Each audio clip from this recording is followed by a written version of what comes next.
Awesome! Welcome back to another episode here on my channel.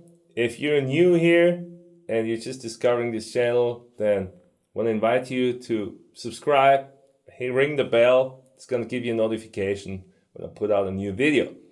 Today, I want to not talk about lead guitar playing. I want to talk about riffing. Riffing. I actually believe that if you're good at riffing, it can help you to play better solos. With riffing, I'm not talking about just playing the plain old power chord and that's it, For some people, that's maybe riffing. For me, that's just like playing eighth notes. What I want to talk about is different ways to turn a power chord into a melodic and rhythmically interesting structure. I'm talking about stuff like this.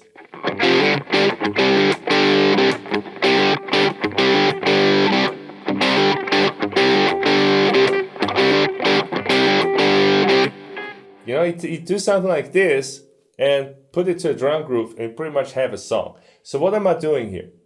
I'm actually just moving the middle voice,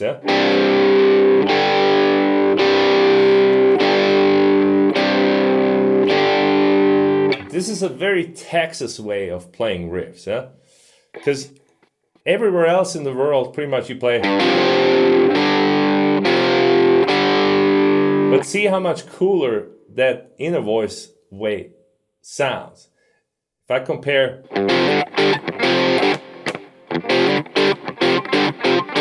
versus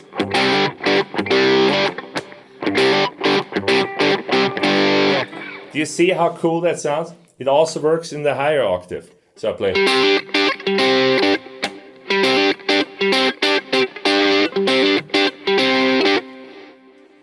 It's awesome, You might have noticed that I'm not picking all the notes, but I'm using hybrid picking. That will even make it better. You can also do this with regular picking.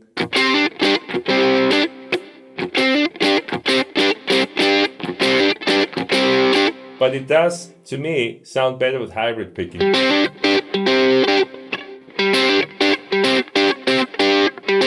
So I'm picking the first note, and then I'm plucking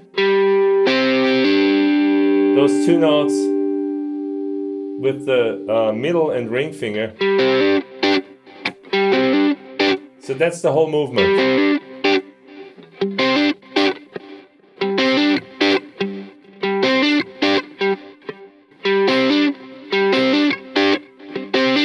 Do you hear the little bounce here? So that's the movement you want to get down. Pick, pluck, hammer, bounce. Pick, pluck, hammer, bounce.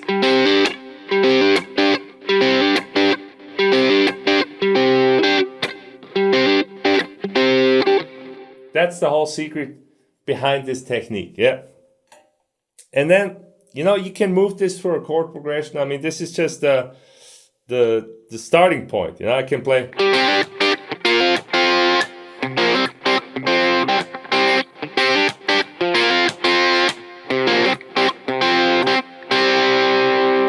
It's so awesome.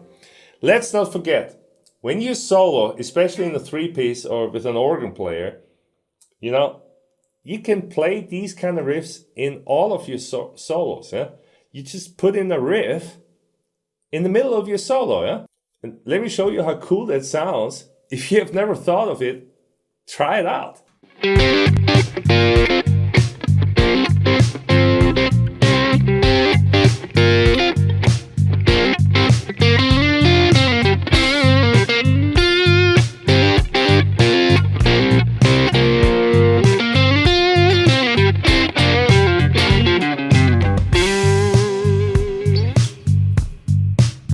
Well, to me, using this kind of riffs in your solo, it's like a must.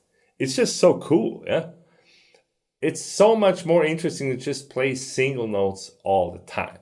Which single notes can really get annoying. If you don't have anything else available, Imagine like a piano player that all he does is play with one finger. Eh? That wouldn't be very interesting. So piano players always play chords in the left hand. Yeah? And we as guitar players, we can do that too. So give it a try. Awesome. So let's look at some more riffs here. Some of my favorite riffs are fourth riffs. Yeah, stuff like this. Like sliding fourths. And then we also have some double stops, or what I call the Hendrix chordal style. We can also mix that in.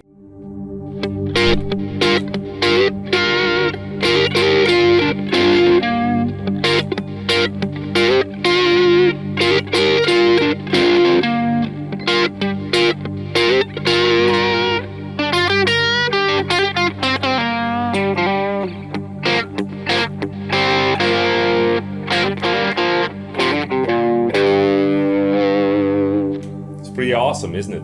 Yes, take those fourths and double stop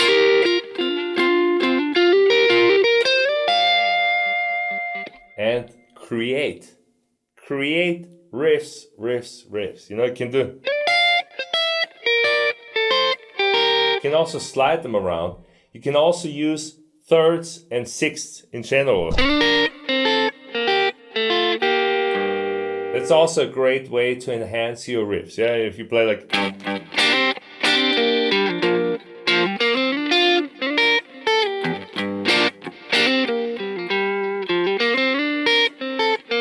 or stuff like that. Yeah, it's wonderful. There's just like thousands of ideas between these elements. So let's summarize real quick. We got that Texas inner voice trick. It works in different octaves. We can also move this through a chord progression.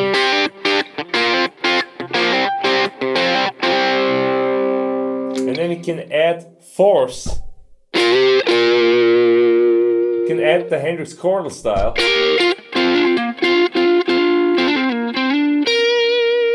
And then I just mentioned we can play this in third intervals.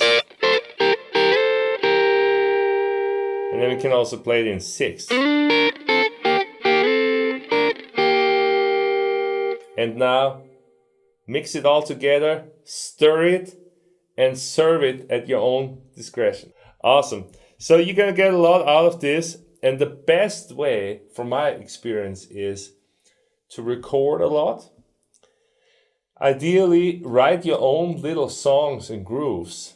And don't just let them simmer on the practicing level. I mean, you're really going to get a lot better if you take those ideas and compose and make your own songs. Maybe that's the step you've been missing all that long, is just to write your own riffs and write your own songs and commit to the one that you like the best, really. Yeah?